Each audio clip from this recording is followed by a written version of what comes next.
By the end of this video, I hope that you will have found your new go-to source for fantasy, speculative fiction, strange, dark, weird literary fiction. Or maybe you've already heard of Small Beer Press, in which case I still hope you'll hang out till the end. I spent the last month or so reading these 7+ books from Small Beer Press so that I can come here today and hopefully play matchmaker and help you find your next great book obsession. So your first question, I know, is of course, Sarah, where is your small beer? Which is a great question. It's right here.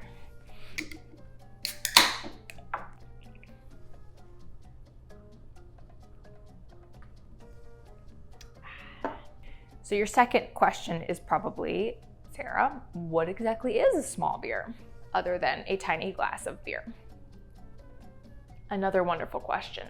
My understanding from my very minimal research is that small beer is a rather obscure, possibly British term that means something that is trivial or of little or no consequence. So I imagine that Small Beer Press was named a little bit tongue-in-cheek. You have small beer, small press, small YouTube channel. It all fits. We're on theme. Your third question, I'm guessing, is, Sarah, why should I read books from Small Beer Press? Let me answer your question with another 5 questions. Do you like fantasy? Do you like speculative fiction? Do you like literary fiction? Do you like genre-bending, boundary-pushing, weird, dark, strange novels that make you a little bit uncomfortable? Do you like it when your books from one publisher all line up, perfectly matching, all the same size? Small Beer Press is an independent publisher of fantasy and literary fiction. They were founded by Gavin Grant and Kelly Link, and they are based in Northampton, Massachusetts. If you're familiar with the short fiction of Kelly Link herself, you probably already have a great idea of what kind of fiction Small Beer Press tends to like to publish. So we're talking weird, fantastical, dark, quirky, literary fiction, much like Kelly Link's wonderful short stories, which are some of my very favorites. Of course, they publish a wide range of authors with all sorts of different voices.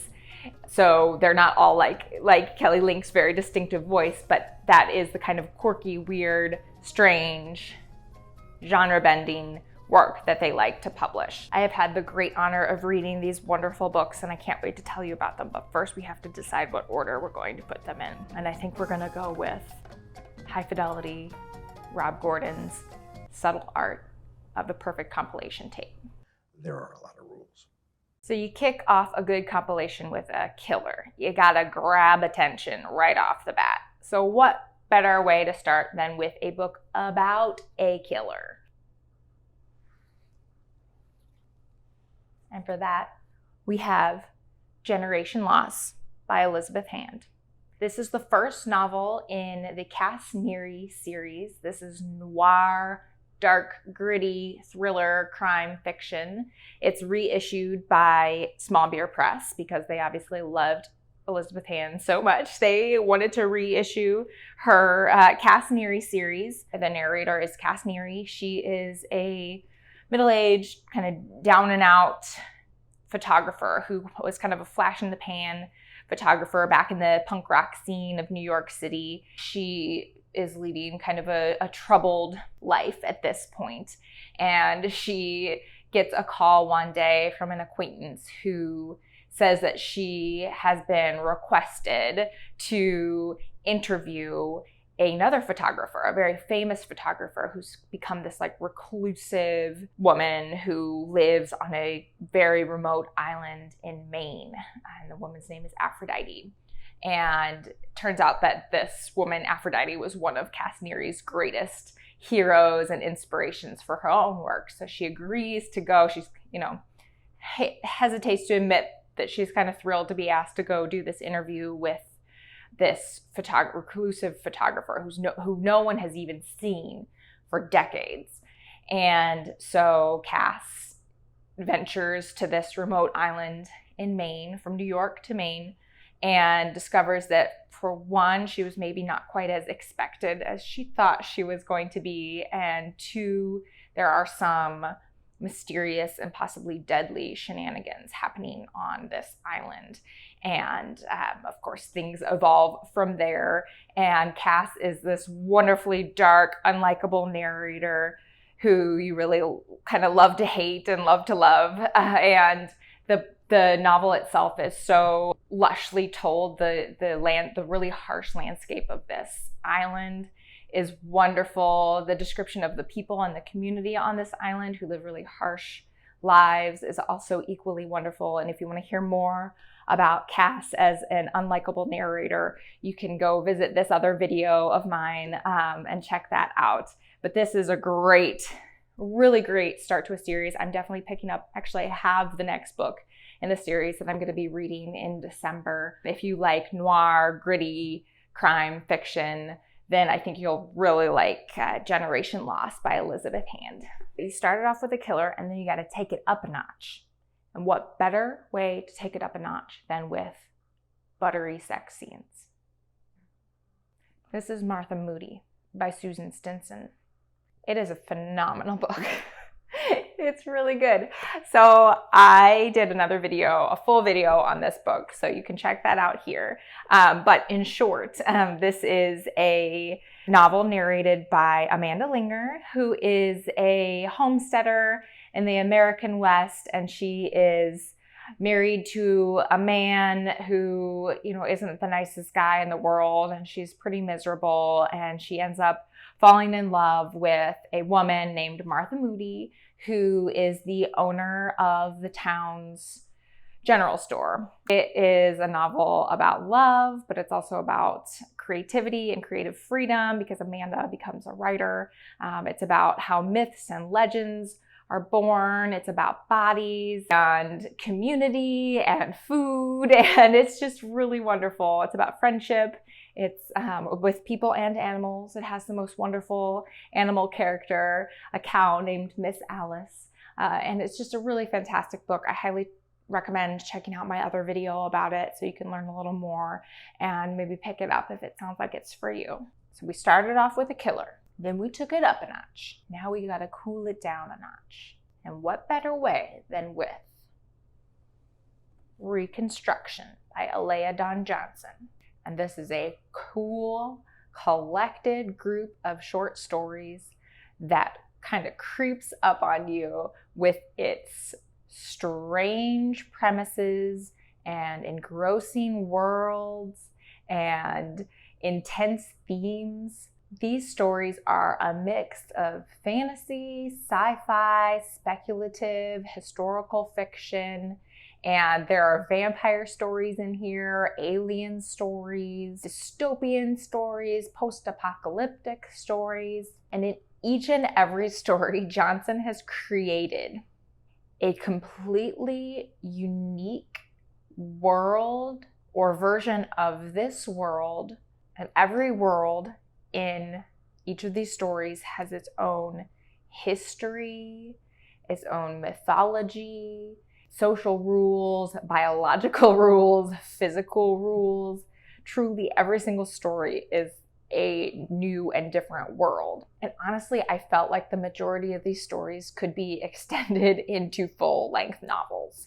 That's how much meat there was in them. So my favorite stories in here include one called Thou Shalt Salt the Earth with Seeds of Glass.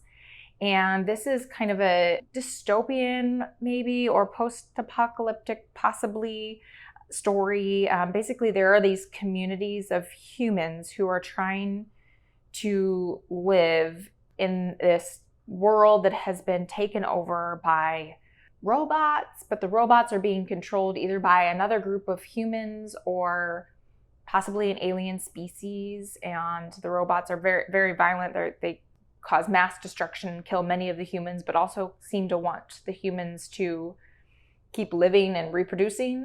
But what I loved about this story in particular was that it reminded me of The Parable of the Sower by Octavia Butler. And I love that novel. So the fact that this story kind of had that vibe was a big win for me. It was a story about two sisters, and one of the sisters is pregnant, and they're trying to travel through this perilous landscape to a city where they know that her sister can have an abortion. The story goes on from there, and it's about their attempt to get to this city. There's another story called Down the Well, and that was possibly my favorite of the stories. So this is a story about, it takes place on planet Earth, but we've discovered a portal basically to another planet, and that's the well. And this well, to this other planet, time moves significantly slower by like thousands of years than time on planet Earth. And so humans have taken the opportunity to use that to study evolution. And so they populate this planet with organisms and are able, because time moves so much more slowly on this other planet, they can take very, very brief trips there and to learn about how life is evolving there and bring specimens back. And the story is about this one particular scientist who manages the well and is the one who's traveling into the well. And it's told from the perspective of a government agent who's been sent to, you're not really sure at the beginning, like deliver a message to this scientist or maybe do away with this scientist for some reason. The government has set him there to end the scientist's work. Maybe you're not really sure in the beginning what the deal is there, but it's a very cool premise and I really enjoyed it. And the last story in the collection is also the title story, and it's called Reconstruction. And it is the story of a unit of Black Union soldiers in the American Civil War. And it's told from the perspective of a woman who is serving as a laundress. She's doing the laundry of this unit and also ends up being a cook and a nurse. And so she's traveling along with this unit of soldiers. And the framework of the story is built partially on this idea of a taxonomy of anger. And one character in particular is fond of listing all of the various forms that anger can take. And that includes fury, vengefulness, righteousness. And the story shows how trauma and death and suffering and persecution and oppression have built an anger that is so multifaceted. And it's a really wonderful ending story to a fantastic collection. Then we have three wonderful books by Sophia Samitar. We have a novel about who gets to tell a story and the power of being able to record your own story. We have another novel about how a story changes based on who is telling it. And then we have a short story collection that in large part shows how a story can change based on who is listening to it. So as you can tell, Sophia Samitar is a master at using fiction to explore the idea of storytelling itself. So first up, we have a fantasy novel called A Stranger in Alondria. And this is following a character named Jevik. It takes place in a fantastical land of Alondria, and Jevik is from a remote tropical island outside of Alondria, and he is basically sent to the big city when he's a young adult to Alondria to do some trading for his family's pepper farm. And he encounters a world that is filled with literature and books, and he is just overcome with love and obsession and lust for books and storytelling and reading. But along the way, he meets a young girl who dies, and a lot of the story is him being haunted by this girl's ghost who is begging him to write down her story so that she knows her story will live on. And it's really fantastic. But then The Winged Histories is a follow-up novel. It's set in the same world of Alondria and same land of Alondria, but it doesn't include the same main characters. It's a completely different standalone story, but it is helpful to have the background of Alondria from this book. So it's helpful to have read this book first. But this is a novel told in 4 parts from 4 different perspectives. And it's also about storytelling. So there's a war going on in the land of Alondria. And this is the story of 4 women who are in different ways involved in that war. And you very much see how the story of the war changes based on whose perspective you're seeing it from. It's told from the perspective of a soldier, a poet, a scholar, and a socialite. And your understanding of the war completely changes based on who you are reading from. And so again, it shows the power of storytelling and manipulating a narrative, the power and who holds the power can change the way history is written and recorded and understood. And so even though it is set in a fantastical land, these are all very familiar themes, but it's really beautiful. And if you haven't read either of these books, you should know that Samitar's prose style in these books, it's very lush, very descriptive. At times it's a little bit slow to read and understand. There's a lot of jumps in time that you maybe aren't expecting. And you don't even really realize until you're like a paragraph in and you're like, wait, where are we now? But it's absolutely beautiful, stunning writing. It's just very, these are not quick-paced books. They are full of beautiful, lush detail. And there are books that you need to take some time with to savor. And then we have Tender. And of all these 3 Samitar books that I have had the pleasure of reading, this was my favorite. I loved these novels, but this was so good. The prose here is much more accessible for the most part, and it is honestly a masterclass on how to write in first person, because almost every story is written in first person, and every story that is written in first person has a particular reason that it's being told in first person. And what I mean by that is, these are letters that someone is writing, or encyclopedia entries with scribbles on the margin that somebody is recording, the narrator is recording. We have a term paper that someone is writing. We have kind of like a memoir. There's every story in first person, there is a reason it is being told in first person.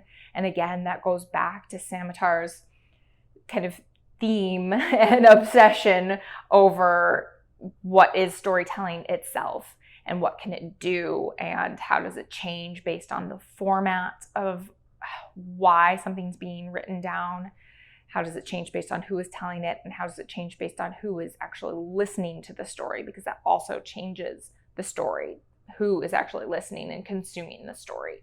My favorite story in the collection is a story called Fallow, and it's about a group of people, like a religious sect that has escaped planet Earth because they are sick of being drawn into war and conflict and environmental destruction. And so they just decide to leave Earth and settle somewhere else until all of the humans back on Earth have killed each other and the Earth has gone back to a humanless, safe place. And then this community of people plans to return to Earth and resettle Earth.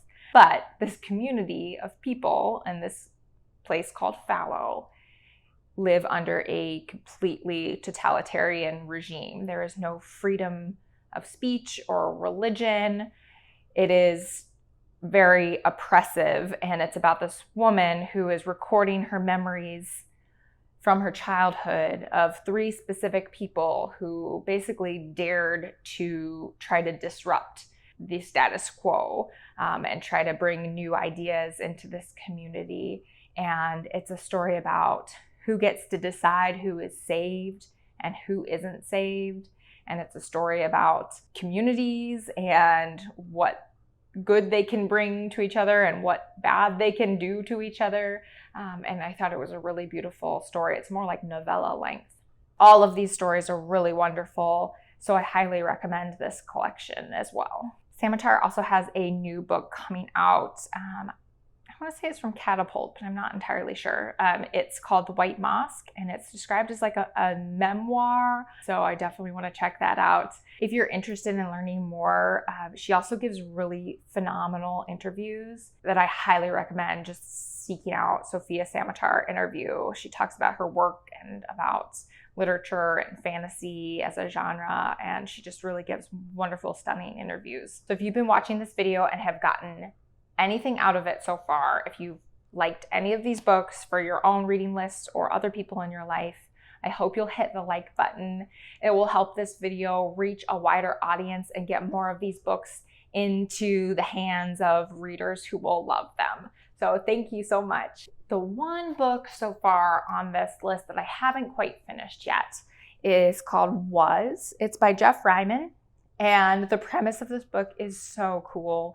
It takes various characters involved with the film and book, The Wizard of Oz, and kind of builds a novel based on those people. So it includes a man named Jonathan, who's an actor who's playing the Scarecrow in an upcoming play, and he lives with HIV/AIDS, and he is also kind of obsessed with Judy Garland and with this kind of story of Oz.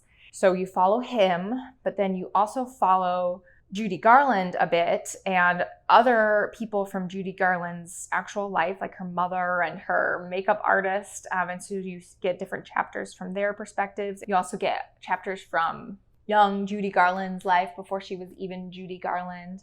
But then my favorite chapters are actually told from the perspective of little Dorothy and what Dorothy's life might actually have been like. So you meet Dorothy when her family has just died, and she, at the moment when she has been shipped off to live with her Auntie Em and Uncle Henry in Kansas. So she arrives from a train from St. Louis to Kansas as a very, very little girl in 1875, I think, in Manhattan, Kansas.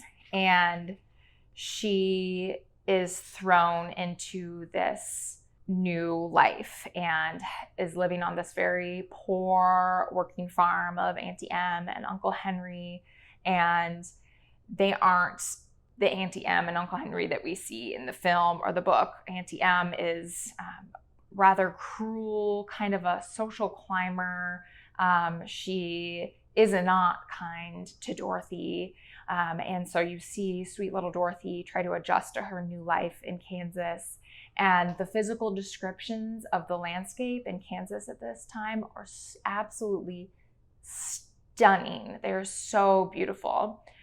But the reason I had to put this book down for a bit is there are sections, trigger warning, that involve child abuse and sexual abuse. And I just needed to put it down at that point because it was a little too intense for me. So I hope to pick it back up again soon, because the sections with Dorothy really were well worth the whole book for sure. It's such a great premise. That Was by Jeffrey Ryman. And finally, let's end with a bang.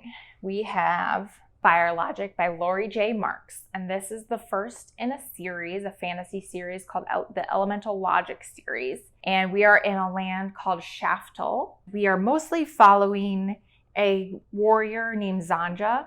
And Zanja has fire logic. She has fire magic. And in this world, magic is based on the four elements. So fire, water, air, and earth. Not everybody has this magical part of themselves. Only certain people in this world do. And Shaftal, the land that we're in, has been invaded by the Sainites. So another neighboring people have invaded Shaftal. We are 15 years after the initial invasion, and there is a strong resistance and guerrilla fighting among the people of Shaftal. So they're still trying to resist and fight against the Sainites. So we follow Zanja, who's a warrior, who's actually from a different tribe outside of Shaftal. She's not a Shaftali. But she has some vengeance she needs to pursue. I'm not going to tell you exactly why. It's pretty intense and really a wonderful part of the story, actually, but a wonderful part of Zanja's internal struggle and motivation for why she's joined the Shaftali guerrilla forces in their resistance against the Sainites. And Zanja, along the way, meets an earth witch whose name is Karis. She's like a half giant who is addicted to this drug called smoke. And but Karis ends up saving Zanja's life, and Zanja in turn like falls head over heels in love with Karis. It's kind of a forbidden, for some reason you don't really know, it's kind of a forbidden love. So that's kind of one storyline throughout the novel, but it's such a good, it's such a wonderful world that Marks has built here, and she's really got some great characters, and there's a lot of really great political intrigue, a lot of great battle scenes. It's just, I really loved and enjoyed the world here. And so I will certainly be picking up the next book in the series, which is Earth Logic, to find out what happens with these wonderful characters. But what's really remarkable and wonderful about this book is it is like one of those slow-paced, kind of vintage feeling fantasy novels. So it feels like a really traditional, great world-building fantasy, but it has such wonderful fluidity to gender roles and fluidity in kind of sexual orientation and attraction. So everybody, like these communities of people, everybody kind of loves everybody. There's, marriage isn't really kind of the way we think of marriage in our world. It's much more fluid, and that's just like part of the world, and it's not, there's no big deal made about it. It's just these characters and this world. And so I thought that was really wonderful. I'll also add that the physical descriptions of the landscapes are really beautiful. You don't get much interiority for the characters, if any at all. So a lot is hidden from you, but that ends up benefiting the novel in terms of things that you learn that are surprising, or like twists, because you're not really inside the characters' heads so much. So the twists are a little bit more surprising, I think. So that is something I noted and enjoyed for the most part about the novel. What's cool about familiarizing yourself with a bunch of different independent publishers and small presses is that a lot of small publishers have a very focused vision or a very distinctive voice or vibe. And so if you know what you like to read, you can probably find an independent publisher that fits with your tastes, so that you can explore their catalog and pretty much guarantee that you're going to like quite a bit of what they publish. I'm going to flash on the screen here some covers of some other novels and collections that have come out from Small Beer Press, in case you want to add any of them to your reading list, or in case I want to add any of them to my reading list. And while I do that, I'm going to read a quote from Sophia Samitar that I found in an interview she did with Words Without Borders. And I just thought it was really applicable to the literature that Small Beer Press puts out into the world. To read a book is to enter a different world, one in which you will find someone else's sensibility, their concerns, their trauma, their joy. All of those things you must enter as a reader. That is why, for me, there is a sense in which all literature is fantasy. And the fantasy genre is a mode that emphasizes and intensifies the feeling of strangeness you have when coming to any book. In a way, the genre encapsulates the possibility of transformation that draws me to travel, to language study, and to reading. So there you have it. Small Beer Press books are the perfect vehicle to transport you to another world, whether it be through speculative fiction, fantasy, sci-fi, noir, weird, fantastical stories. Between the covers of each of their books is a window of opportunity to transform some small part of yourself, whether you're temporarily transformed by seeing the world through another person or a character's eyes, or if you're more permanently transformed by learning how to see the world outside in a different light. Small Beer Press really amps up the strangeness factor of their fiction in order to embrace and celebrate the power of literature to transport you somewhere else. So if that sounds up your alley, check out these other videos where I talk about Small Beer Press books more in depth. And with that, thanks for watching, Mom. I hope you enjoyed it. Bye.